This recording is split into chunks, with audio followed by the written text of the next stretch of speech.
Assalamualaikum warahmatullahi wabarakatuh. Wadia Balad ATE official di mana wae ayana. Alhamdulillah wa syukru ala ni'amillah. Kalayan diwuwuh ku Qobul anu maha agung, dibarengan ku pangijabah anu maha kawasa. Diiring ku kadeudeuh ka Nyaah Gusti anu maha suci. Urang ayeuna dugi kadangat ayeuna masih keneh tiasa ditepang dangukeun deui dina acara anu matuh kamemet urang sadayana. Nyatana dina pagelaran dongeng Sunda jejer carita kasarung kamangsa kalarung. Ayeuna bagian anu ka 17. Ieu dongeng mangrupikeun buah karyana Kang Ian Aditya ti Palihan Rancah Ciamis. Kangge Kang Ian ngahaturkeun rewo nuhun laksaketik kabingahan. Rehna parantos ngawidian mamang kangge medar ieu dongeng dina kandaga ATE official ieu. Atuh sumangga kanu teu acan subscribe kantun subscribe heula. Ngarah langkung pogot sareng langkung sumangat deui ka si mamangna dina enggoning medar ieu dongengna. Nging hilap di like di komennya nu saseueur-seueurna. Laina naon mamang masok bingah kitunya upami maosan komentar-komentar ti para wargi sadayana teh. Atuh ngarah teu nyangkelong tingkana waktos sumangga ayeuna mah urang lajengkeun deui dongeng kasarung bagian anu ka 17. Kumaha salajengna sor cikopina betot simbutna pagan heula tali kolorna bisi morosot merezel morozol uzel uzelan di tengah jalan tumpak dung dung tas.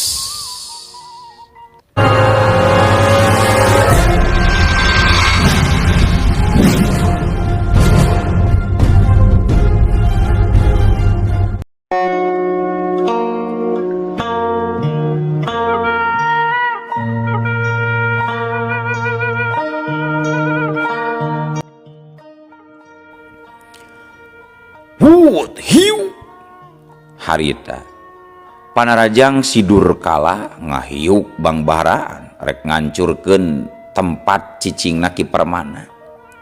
Tapi blas kebrung panarajang sidur kala ukur bisa ngahancat tempat kosong sabab Ki Permana geus eueuh di tempatna. Sidur kala bingung sabot keur kitu plak kana pundukna aya nu nepak. Durkala gancang malik nalika malik ana breh teh tetela Ki Permana geus aya di tukangeunana. Durkala ruas kalayan rikat manehna tuluy nyodokeun sikuna hus hanjakal si Durkala poho saha anu keur disanghareupeunana sameme sikuna ngahanca sasaran. Ki Permana geus leuwih ti heula ngirimkeun serangan cepet naker. Cebrodeus adeuh celeng. Ki Durkala meceleng nabrak tangkal gede. Blung. Awakna murak, beungeutna boborot pinuh getih. Cadol.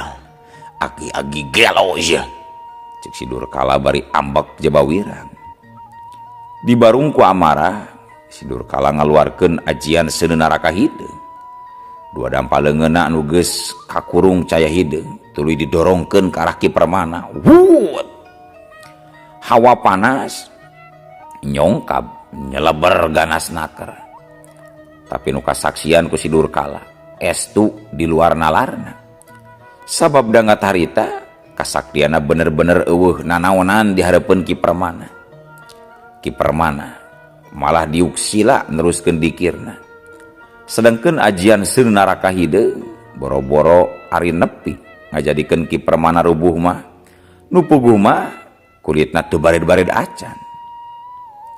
Kanyataan eta tangtuna nimbulkeun rasa wirang jeung putus asa pikeun si Durkala. Kalayan tanpa cumarita deui, si Durkala laju ngaleos indit tina kayaan nanggung wiwirang.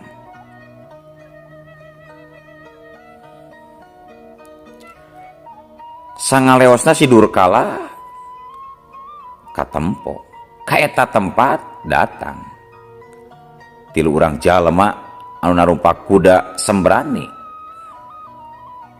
Anu tiluan eta nyaeta Andika, Ratu Asparini jeung Amira. Datang-datang oge tuluy munjungan kaki Permana. Assalamualaikum. Hapunten Ki, rehna abdi tos ngawagal waktos aki. Cek Andika bari dongko. Waalaikumsalam. Bagi aja dedela hidup datang oge. Coba meni diantar kuno gareli sagala. Ceki Permana bari seri leutik. Sementara Amira jeung Ratu Asparini jadi bareureum pipina.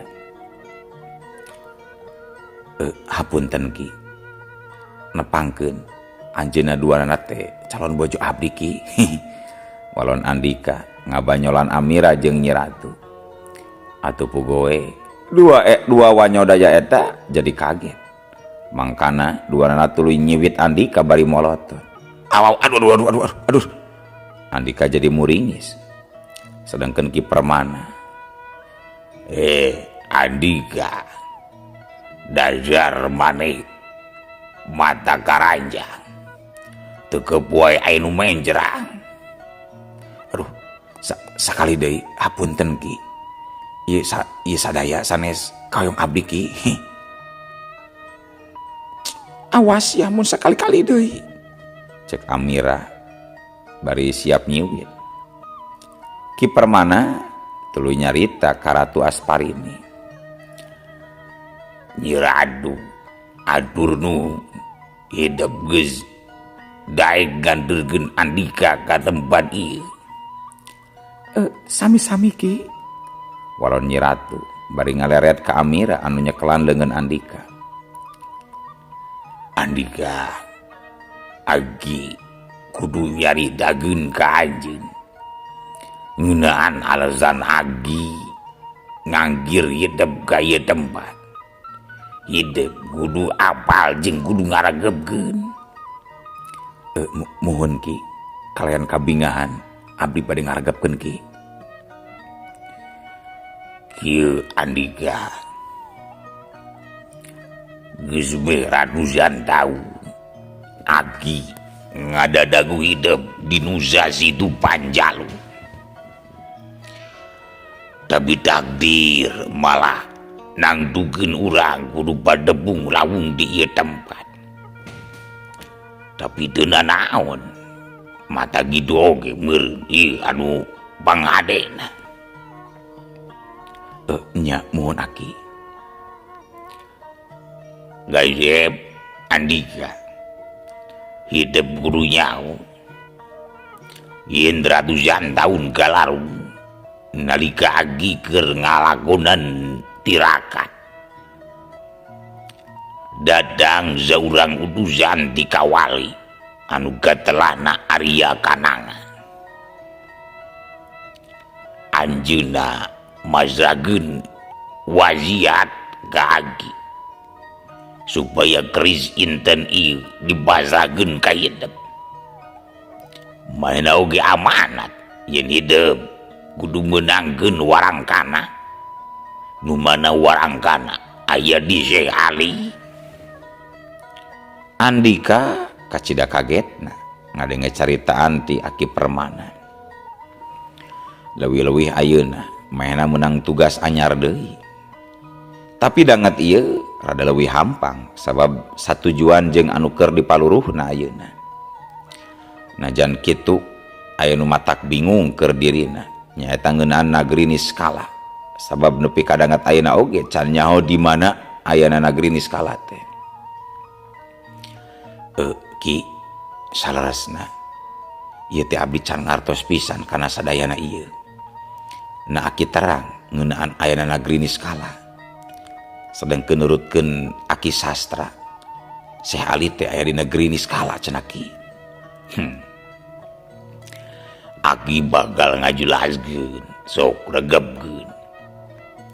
Negeri Niskala teh lain ngaran hiji nagri. Tapi Niskala ngarujuk kana ngaran raja pangawaza kerajaan Sunda Kawali. Nyaeta Prabu Niskala Wastu Kancana Andika. Can sempat Aki Permana neruskeun caritana. Andika geus leuwih ti heula kaget tur nyelapkeun omonganana. Dunya aneh. Hartina sadaya ieu naon maksudna tuh kuring aya di negeri jin ieu. Padahal anu dipaluruhna aya di alam manusia tempat kuring baheula. Ira lampahan bener-bener edan aneh.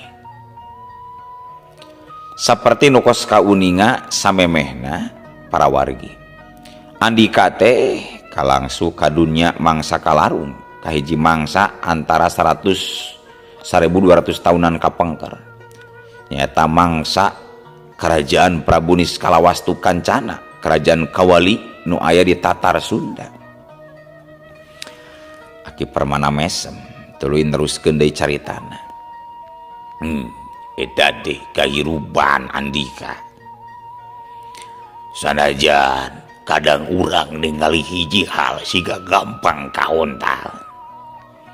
Tapi sok aya we jalan anu kudu dilakonan bari tarahal. Tina eta urang kudu bisa nyokot hikmah jeung pelajaranana. Nah anjeun teu ngarasa aya hikmah tina lalampahan anjeun ieu. Meureun anjeun poho yen ayeuna anjeun teh keur ngalaksanakeun tugas pikeun nyalametkeun kakasi anjeun. Jeung oge bisa menang 2 wanoja geulis ieu. Pan ieu teh hikmahna deuleu Andika. Sakadapan mah Andika ukur cicing. Bari ngalenyepan caritaan-caritaan Ki Permana anu pinuh ku harti. Tapi pikeun Ratu Asparani jeung Amira, caritaan eta karasa siga di sambar guludug tengah poe.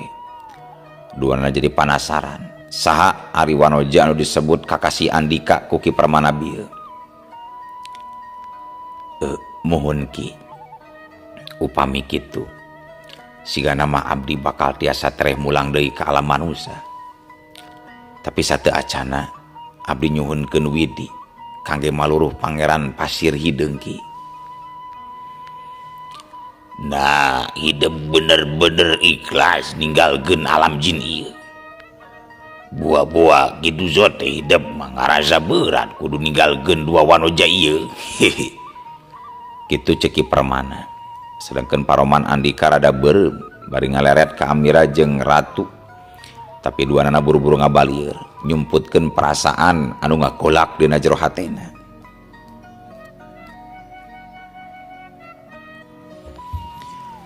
Hate Andika dina waktu harita ngarasa teu ngeunah. Komo nalika nenjo Amira jeung Ratu Asparini ngabalieur. Tapi teu lila Andika bisa ngawasa kayaan sabab tujuan utamana ayeuna ayana di alam jin teh nyata pikeun maluruh Pangeran Pasir Hideung pikeun nyalametkeun Nyi Lasmi. Aki Permana cukup ngarti makana mehna gancang cumarita supaya kayaan teu jadi karago. Hampura Andika lamun aya gejap Aki anu teu beurna mugi hideuk bisa gancang ngarengsekeun pancen ieu. Gunakeun ieu keris inten kalayan wijaksana. Dina waktu eta cahaya bodas kaperakan ngalimpudan leungeun Ki Permana anu nyekel keris pusaka gagang inten. So geradabanan ieu Andika. Mangga Ki, abdi nampi amanat ieu ti saliraki. Kalawan hate rada berat Andika nampanan eta keris pusaka gagang inten ti Ki Permana. Ratu Asparini jeung Amira anu nyaksian katingali hello. Agi jagali deui nitip ieu grizing wijaksana di ngagunakeunana. Muhun Ki, abdi ngaturkeun nuhun pisan ka Aki. Sasatna upami teu aya katerangan ti salira Aki, duka dugi ka iraha abdi bakal maluruh nagri Niskala. Dupi ayeuna saterasna Aki bade teras ka mana? Dunya ieu lega Andika. Aki mareg tuluy ngalanglang buana we ieu teh. Ayeuna mah leuwih ade, hidup mending urus we heula dua wanoja eta supaya zaladar deui. Walon Ki Permana. Sementara Andika ukur mesem bari ngareret ka Amira jeung Nyi Ratu. Tapi nalika rek ngawalon deui ka Ki Permana, Andika kacida kagetna. Sabab Ki Permana geus taya di tempatna. Kayaan di Gunung Batu Bodas sanggeus Ki Permana indit teu leuwih hade tibatan samemehna. Saurang oge taya nu mengah jempling siga gaang katincak. Andika neuteup kadua wanoja anu aya hareupeunana kalawan hate berat. Manehna teu nyaho kudu ngomong naon sabab sagala kajadiana gancang pisan. Sementara harita Ratu Asparini ngarasa teu perlu kaseret leuwih jero. Mangkana manehna mimiti cumarita. Hapunten abdi Kang, lamun tos ngaganggu. Sareng hatur nuhun, rena akang tos kersa nulungan. Mangga Kang, ayeuna abdi pamit. Kumargi pancen abdi nganterkeun akang ka Ki Permana parantos rengse. Sami-sami Nyi Ratu, akang oge ngahaturkeun nuhun pisan. Hampura akang geus ngarerepot. Sanggeus amitan kitu mah, kalawan teu talangke deui, Ratu Asparini tuluy ngabelesat ka Jomantara. Mulang ka nagrina nyatana istana Pasir Hejo kalayan nunggang kuda sembranina. Sainditna Ratu Asparini kiwari ukur Andika jeung Amira nu aya. Saterusna pok Andika nyarita. Nyi, hampura lamun akang geus nguciwakeun ka nyainya. Teu sawios-wios Kang. Mung hapunten abdi saukur hoyong terang. Sakumaha nu tos dicarioskeun ku Ki Permana nembe. Saha salaresna ari kakasih akang teh? Sakedapan Andika jadi cicing. Dina teu nyangka yen perasaan Amira nepi ka sajauh eta. Padahal kitu sotek Ki Permana masa ukur guyon. Satulina Andika nyekel leungeun Amira ngahaja supaya Amira ngarasa tenang. Nyi, sakali deui hampura lamun caritaan Ki Permana tadi, cek Andika ngomongna teu kebat. Alatan dina waktu eta nalika sagalana karasa jempling jeung beku, ujug-ujug kadenge sorang ngakedur ka cedak tarikna dibarung ku pating buri nyaina cahaya. Harita katempo pating barasatna seuneu di luhur langit. Dua berasa buah. Sora siga pecut beki tarik kadengena. Dibarengan ku kilatan cahaya beureum. Hawa di sabudeureun eta tempat lumadakan jadi pikakeungeun pinuh ku hawa iblis. Sora eta beki lila beki deukeut nepi ka tungtungna nepi ka hareupeun Andika jeung Amira. Dina pada eta breh katenjok saurang jajaka make jubah hideung geus nangtung kalawan angkuh. Dina leungeunna nyekel camati anu dilimpudan ku cahaya beureum. Amira mundur dua lengkah bari ngagero. Pangeran Pasir Hideung jeung camati penghancur roh Kang. Sedangkan Pangeran Pasir Hideung alias si Pangeran Arkan nyengir bengis ka Andika. Panonna seukeut pinuh ku kaceuceuk. Kalawan sora anu gahar, camati pangancur roh ngalayang ngageleger nyerang ka Andika. Wuas bluar celeng. Sapada harita Andika langsung maceleng. Sanajan ilmu serat daun lontar geus ngabentengan, Tapi ari menang Panarajang dadakan kitu mah teu burung Andika mental cukup jauh. Bung. Awak Andika murag kana taneuh. Andika muringis nahan ka nyeri. Sakurjur awakna karasa remuk. Napasna henteu kaatur. Danget harita Pangeran Arkan nyusul tepus kalayan ganas. Pecut pangancuro geus narajang deui teu mere kasempetan. Barasa duar. Cenah beureum nyamber ganas ngahantam awak Andika nepi ka mebes kana lemah. Atuh pugoe Amira anu ningalina jadi ngacerit saking kumelang hariwang ka Andika. Kalawan dibarengan ku Patekadan, Amira langsung nyerang Pangeran Pasir Hideung ku jurus leungeun kosong. Hudut bet plos. Pangeran Arkan nyengir bari nahan serangan, tuluy mundur sabaraha langkah sabab sieun Amira ngaluarkeun cering narakana. Sementara eta Andika geus nangtung deui bari ngusap-ngusap awak nu pinuh ku taneuh. Senekeun Amira terus ngarangseg maju, jurus-jurusna pating seleber gancang, peureupna mah pal murudul ngarah kana gado musuh. Hudut kalawan gampang tenggelan Amira ditakis ku Pangeran Hideung. Ulah loba nyerang nih kacape-cape. Aluk si hayu mending indit we di dieu urang sedang-sedang dua nyai. Cek Pangeran Arkan bari babalicetan. Kayaan eta tangtuna ngajadikeun Amira tambah nafsu. Maka tanpa disangka-sangka Amira naraja ngagunakeun jurus Bayu Koneng. Corelat hus. Gerakan ngacorelat dibarung ku nuncelkeun tuurna tepat pisan kana jimat Pangeran Arkan. Yuk cebrot. Aduh, jadul sia. Urang ngajar. Nah, makin ditunjel lagi, aduh, can nyaho rasana berenannya sia mah. Aduh, dasar awet teh nyaho diuntung alah, untung teu bucat sia ieu sigina. Cek Pangeran Arkan bari popoyongkodan. Amira teh mereka sempetan maina loncat sukuna ngalayang ngahantam sirah. Akhirna Pangeran Pasir Hideung murag.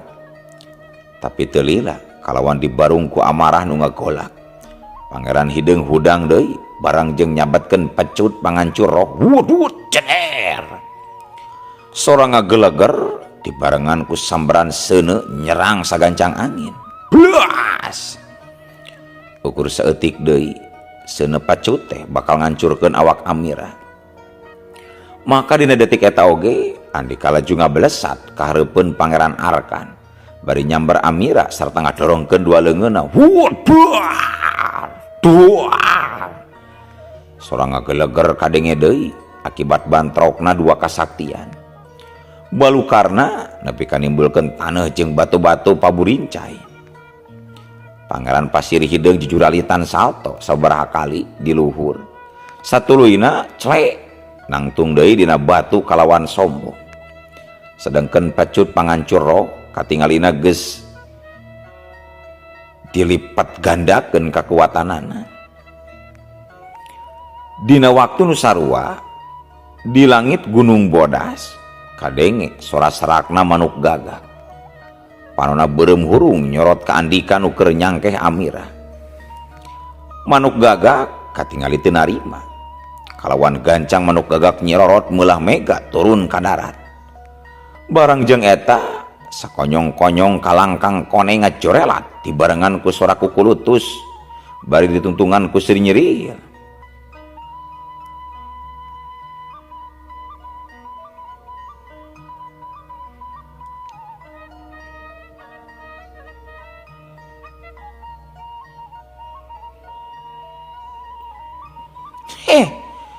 Mata keranjang naon anu geus dilakukeun ku ilaing ka incu kula deuleu.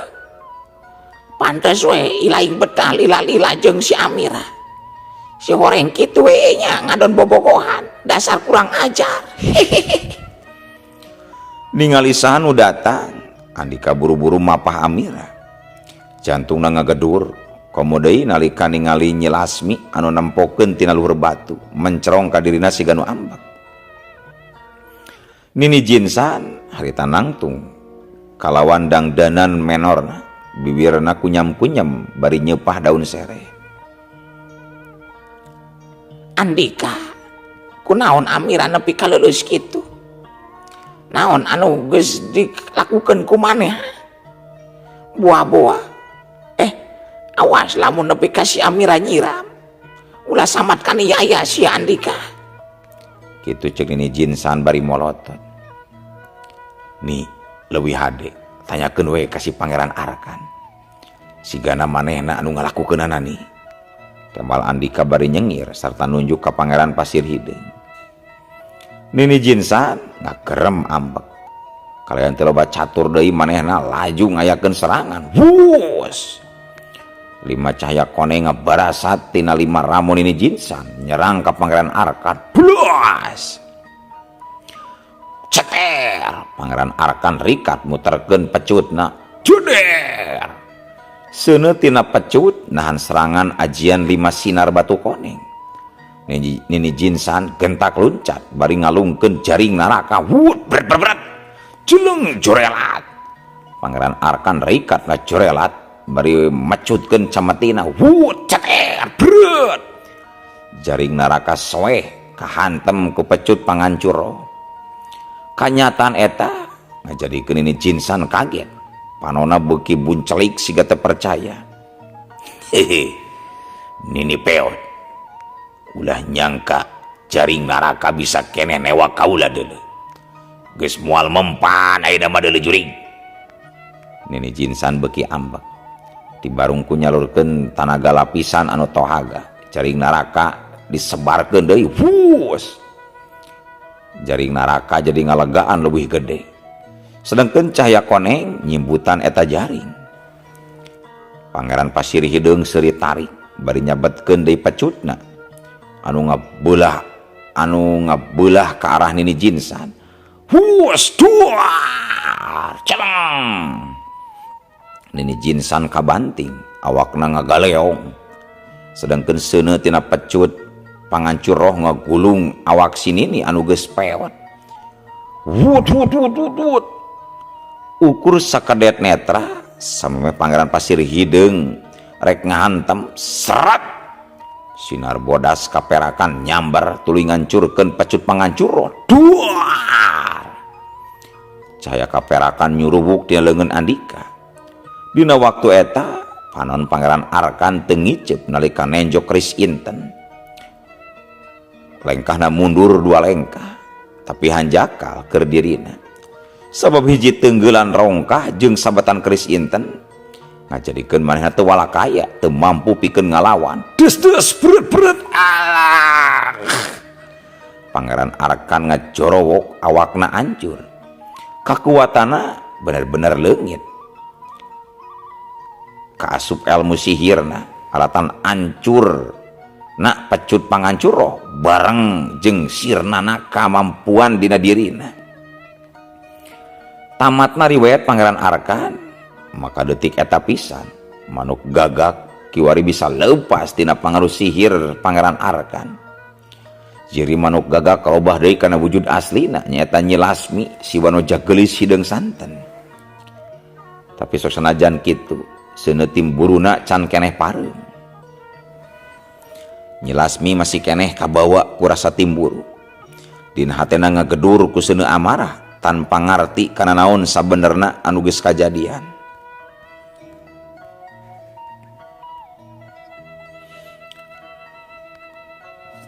Atawa memang rasa cintana ka Andika kawilang jerona. Bener pisan. Sabab Andika mangrupakeun hiji pamuda anu teu kagantikeun dina hatena.